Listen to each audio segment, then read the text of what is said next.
Greetings.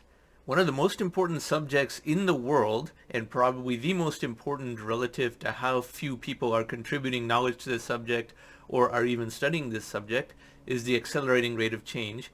And within the accelerating rate of change, the subset that has even fewer people writing about it or studying it is the accelerating rate of economic progress. And frankly, I'm one of the 2 or 3 only contributors to that field of knowledge in the last 15 years. And I don't want that to be the case, because if more people were studying the accelerating rate of change and the implications of that for economics and finance, then we would get a lot more good ideas and uplift the world to a better place. So it's not a great thing that only 2 or 3 people are truly trying to tell the world about the accelerating rate of progress and the accelerating rate of economic growth.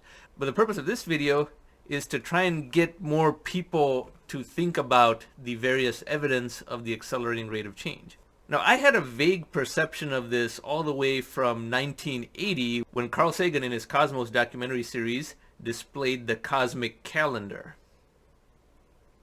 And after that, my studies of paleontology and so forth also made the accelerating rate of change very, very evident, and that is something you can look at in my semantic learning tree about paleontology in this tile over here.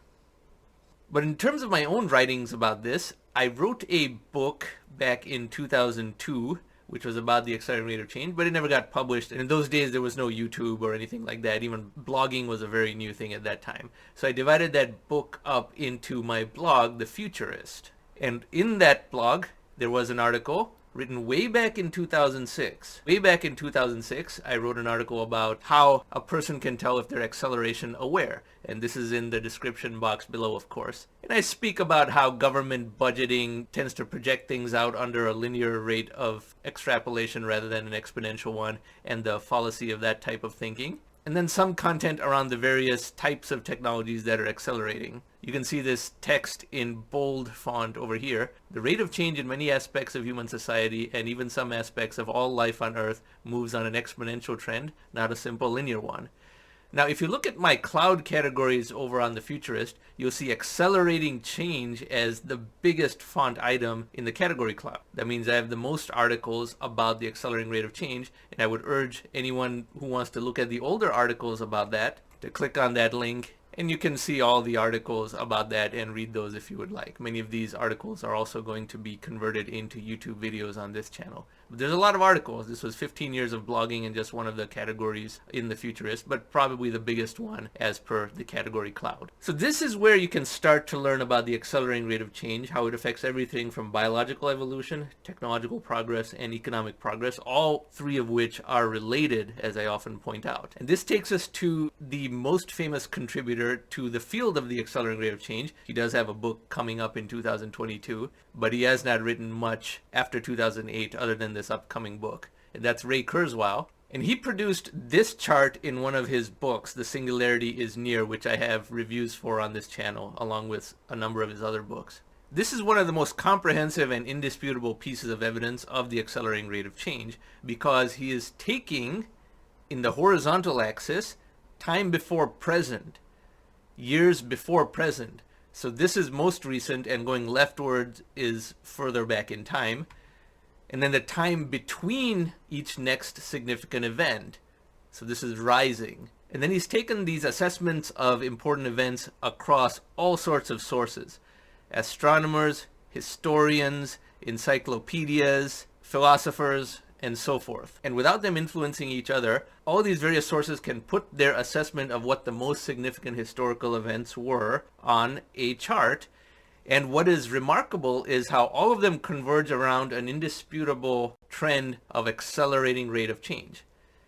Bigger and bigger events are happening closer and closer together. And this is evident across evolution and paleontology, economics, science, technology, and everything. All these 15 or so different sources corroborate evidence of an accelerating rate of change. Now, this chart is from 2005, and it definitely needs to be updated, especially if we're getting close to the point of very rapid change in this curve.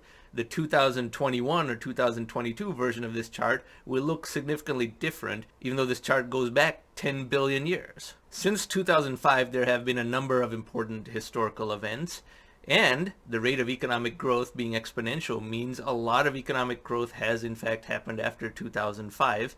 In fact, half of all economic growth that has ever happened has happened after the year 2000, as I describe in this video over here. So this chart is itself the most comprehensive and indisputable piece of the accelerating rate of change. But now, as far as other sources for you to look at, I showed you my blog, but there's also a playlist on this YouTube channel. So over here in my own channel, if you look at playlists, you can see accelerating rate of change. And I click on that, and you can see this long playlist over here of about 24 plus videos, and I'm going to continue to add to that. So this is another source where you can learn about the accelerating rate of change. Now, when we get to the accelerating rate of change as a subject, obviously we talk about the technological singularity. And for that, I refer you to my videos that you can see over here in this playlist. But I have a two-part video about timing the technological singularity, which you can see over here as part 1. And part 2 is what you can click on after you see part 1 from that point. But there's other ones as well. This economic growth progress one that I talked about, that is crucially important, so I'm going to click on it. And here you can see me talking about the accelerating rate of economic growth. Half of all economic progress has happened after the year 2000. And as we go into the future, this midpoint also moves forward. There will be a time in the not too distant future where we can say half of all economic progress has happened after 2021. Most of you will still be rather young by that point, because that could be only 14 or 15 years away, depending how you measure economic progress. So this is very essential viewing for anyone interested in the field of accelerating studies. Accelerating studies is not a subject taught at the university level other than at my class at Stanford, which is something I teach only sporadically over there. And it's not one of those classes in a degree granting program. I'm just a visiting lecturer / instructor type of person there. But this is some solid material to get started on, and this channel points to many other materials, including reviews of Ray Kurzweil's books. But in addition to that, how the accelerating rate of change is manifest in both technology and economic progress, because technological progress and economic progress are effectively one and the same. You can't have one without the other, and they are both mutually reinforcing and therefore mutually accelerating. And this leads to the atom thesis. That is also an important theme of this channel, because the premise of the monetization of technological deflation is that since technology is accelerating, deflation is accelerating. That means I have a robust algorithm to predict how much quantitative easing can be done without inflation, and my numbers continue to be correct and my predictions continue to be correct, while other people still think, oh, this must cause inflation because I memorized that from a book written in the 1950s or something. No, the accelerating rate of change means we can be much bolder in terms of the amount of quantitative easing that can be done, because borrowing against the future or leveraging the anticipated technological deflation of the future is much less risky under an accelerating rate of change. So I'm going to have other videos about that. I don't want this video to be too long.